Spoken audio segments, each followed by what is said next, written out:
清晨的雨下得很慢，城市像故意不醒来。我想着，如果那天我是不是其实有别的选择？原来回忆最残忍的地方，是它会一遍一遍问同一个问题。房间留着你的气味，却没有理由留下来。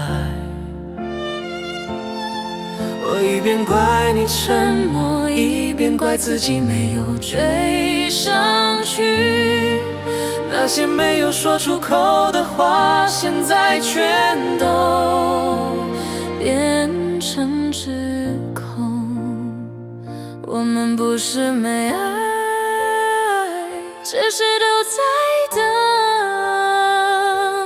对方先低头。你离开之后，我才懂，原来不是谁比较冷，是我们都把脆弱藏得太深。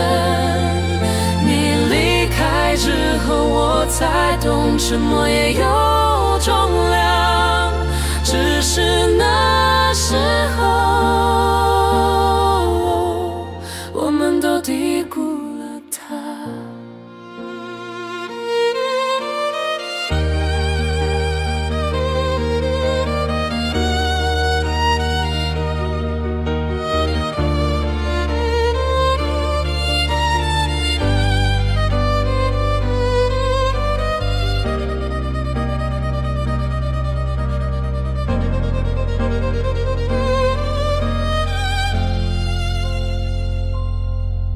如果再来一次，我会不会还是选择不说？